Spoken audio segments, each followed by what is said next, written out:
40 লক্ষ যে ভোটার, সেই ভোটার যদি টোটালটা মমতা বন্দ্যোপাধ্যায়ের বিরুদ্ধে ভোট দেন, মমতা বন্দ্যোপাধ্যায় বুঝতে পারছেন যে তার সংকট নেমে আসতে চলেছে।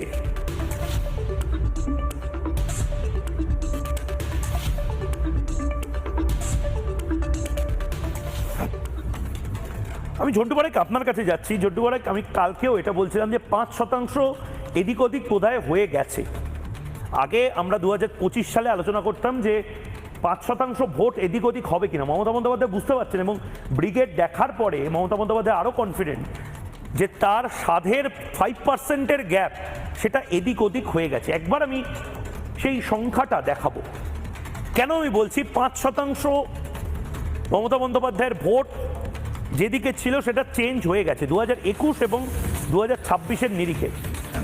2021-এ মমতা বন্দ্যোপাধ্যায়ের মোট প্রাপ্ত ভোটের সংখ্যা ছিল বা শেয়ার ছিল 45.76%। সেটা 5% কমে গেছে।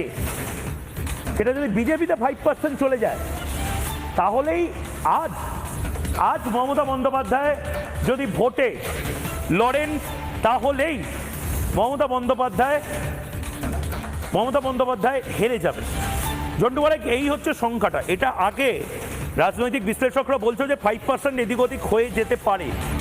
আমাদের কেন যেন মনে হচ্ছে 5% এদিক ওদিক হয়ে গেছে, কারণ মমতা বন্দ্যোপাধ্যায়ের বিরুদ্ধে আদিবাসীরা চলে গেছে, মমতা বন্দ্যোপাধ্যায়ের বিরুদ্ধে মুসলিম সমাজ চলে গেছে, মমতা বন্দ্যোপাধ্যায়ের বিরুদ্ধে ব্যাপকভাবে হিন্দু ভোট কনসলিডেট হয়েছে। মমতা বন্দ্যোপাধ্যায়ের বিরুদ্ধে এই যে আজকে যাদেরকে বলছি প্রথমবারের ভোটার, তারাও যদি চলে যায়, এই 5% এদিক ওদিক যদি হয়ে যায়, তাহলে অবশ্যই মমতা বন্দ্যোপাধ্যায়ের কাছে সুযোগ থাকলে, আজকে 4টের আগে সুযোগ থাকলে হয়তো প্রতি ব্যাংক অ্যাকাউন্টে 10,000 টাকা করে ঢোকাতে। এরপরে ইশতেহারে কি যে বলবেন আমি জানি না। মমতা বন্দ্যোপাধ্যায় ভোটে হারার আগে মানসিকভাবে স্নায়বিক চাপে হেরে গেছেন অনেকে বলছে। কি বলবেন? না, এটা তুমি যদি কম্পেয়ার করো 2011-এ বামেরা চলে যাবে এই পদধ্বনিটা শুনতে পেয়েই কিন্তু তড়িঘড়ি সমস্ত প্রকল্পের দরজা খুলে দিয়েছিল। আমরা বলতাম যে আগামীতে যারা আসবে তারা মারা পড়ে যাবে। মমতা ওই হিস্ট্রিটা রিপিট করছেন, প্রথম কথা।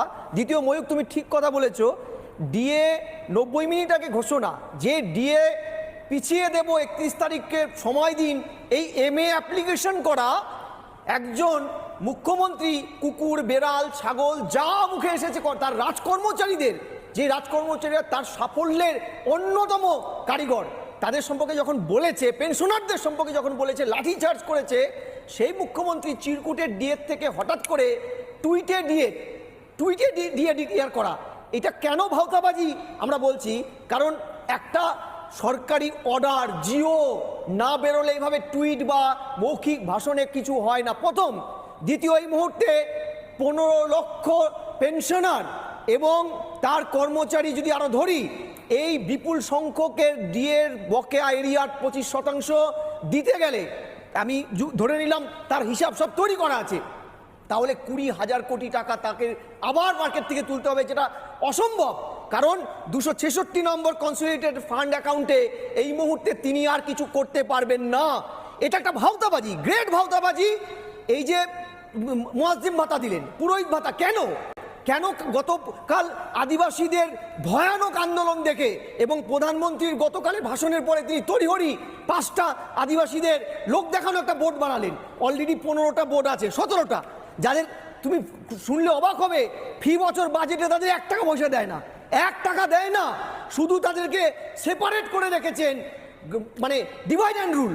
এই যে মমতা ব্যানার্জির গাজর ঝোলানো, যেটা একটু আগে জগন্নাথবাবু বললেন গাজর, এই গাজর ঝোলানোটার থেকে পরিষ্কার তিনি আর কুলিয়ে উঠতে পারছেন না। ঠিক ঔরঙ্গজেবের মতন। ঔরঙ্গজেব নাকি দাক্ষিণাত্যে গেলে উত্তরে বিদ্রোহ হয়ে যেত, উত্তরে গেলে পশ্চিমে বিদ্রোহ হয়ে যেত। কিন্তু ঝন্টু বারাইক, আমার যেহেতু জগন্নাথ দা, ঝন্টু বারাইক এবং আলিদা তিনজনেই আছেন, আমার একটা প্রশ্ন, এটা আমার খুব নানা ধরনের কন্টেন্ট দেখার জন্য লাইক করুন, শেয়ার